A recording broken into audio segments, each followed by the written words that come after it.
Hello friends, सबसे पहले आप सभी को राष्ट्रीय विज्ञान दिवस की हार्दिक शुभकामनाएं। आज की वीडियो में हम लोग राष्ट्रीय विज्ञान दिवस से ही संबंधित कुछ तथ्यों के बारे में जानेंगे। तो चलिए शुरू करते हैं।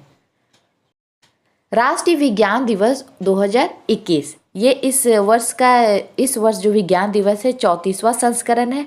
प्रत्येक वर्ष राष्ट्रीय विज्ञान दिवस के लिए एक थीम डिसाइड होता है। तो इस वर्ष का थीम है future of science and technology and innovation, impact of education, skill and work. राष्ट्रीय विज्ञान दिवस मनाने का उद्देश्य। अब जानते हैं राष्ट्रीय विज्ञान दिवस मनाने का क्या उद्देश्य होता है। तो इसके मुख्यतः दो ही उद्देश्य उभर कर सामने आते हैं। पहला, देश के वैज्ञानिकों को सम्मानित करने के लिए। दूसरा, विज्ञान के प्रति समाज में जागरूकता और लोगों में रुचि लाने के लिए इस दिवस को मनाया जाता है। अब हमारे मन में एक प्रश्न उठता है, राष्ट्रीय विज्ञान दिवस 28 फरवरी को ही क्यों मनाया जाता है। तो इसके पीछे ये एक रीज़न है, वह है यह है कि 28 फरवरी 1928 को भारतीय वैज्ञानिक चंद्रशेखर वेंकट रमन ने विज्ञान के क्षेत्र में एक खोज की थी। ठीक है, इस खोज को रमन प्रभाव, जिसे रमन इफेक्ट भी कहते हैं, के नाम से जाना जाता है। ठीक है, अब देखते हैं रमन प्रभाव क्या होता है। तो रमन प्रभाव मतलब एक खोज किया गया है जिसका नाम ही वैज्ञानिक के नाम पर पड़ गया। तो लेकिन अब जानते हैं ये होता क्या है। तो रमन प्रभाव के अनुसार प्रकाश की प्रकृति और स्वभाव में तब परिवर्तन होता है जब वह किसी पारदर्शी माध्यम से निकलता है। यह माध्यम ठोस, द्रव, गैस कुछ भी हो सकता है। यह घटना तब घटती है जब माध्यम के अणु प्रकाश की ऊर्जा को छितरा या फैला देते हैं। रमन प्रभाव रासायनिक यौगिकों की आंतरिक संरचना समझाने के लिए भी महत्वपूर्ण है, जैसे कि हम लोग पिक में देख रहे हैं।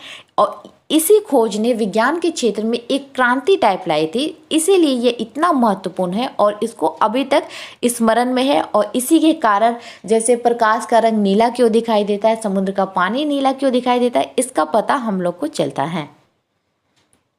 सीवी रमन के इसी खोज के लिए उन्हें 1930 ईस्वी में भौतिकी के क्षेत्र में नोबेल पुरस्कार मिला था। और इसके साथ ही उन्हें कई पुरस्कार मिले, जिसमें 1954 ईस्वी में भारत रत्न भी शामिल है। अब जानते हैं राष्ट्रीय विज्ञान दिवस पहली बार कब मनाया गया था। तो ये 28 फरवरी 1987 ईस्वी को प्रथम बार राष्ट्रीय विज्ञान दिवस मनाया गया था। और इसको मनाने की घोषणा किस संस्थान ने की थी। तो national council for science and technology communication ने की थी, जिसे शॉर्ट में NCSTC कहते हैं। अब हम लोगों ने राष्ट्रीय विज्ञान दिवस के बारे में तो जान लिया, लेकिन एक वर्ष में एक बार और विज्ञान दिवस मनाया जाता है, जिसे हम वर्ल्ड साइंस डे कहते हैं। यह कब मनाया जाता है। यह 10 नवंबर को मनाया जाता है। और इसकी घोषणा 2001 ईस्वी में यूनेस्को द्वारा की गई थी कि प्रत्येक 10 नवंबर को वर्ल्ड साइंस डे मनाया जाएगा। और वर्ल्ड साइंस डे सबसे पहली बार कब मनाया गया था। तो सबसे पहली बार ठीक एक वर्ष के बाद 2002 में मनाया गया था। और 2002 से लेके अब तक प्रत्येक वर्ष वर्ल्ड साइंस डे 10 नवंबर को मनाया जाता है। तो फ्रेंड्स, इसी के साथ हमारा आज का टॉपिक ख़त्म होता है। होपफुली वीडियो आपको अच्छा लगा हो। वीडियो देखने के लिए धन्यवाद।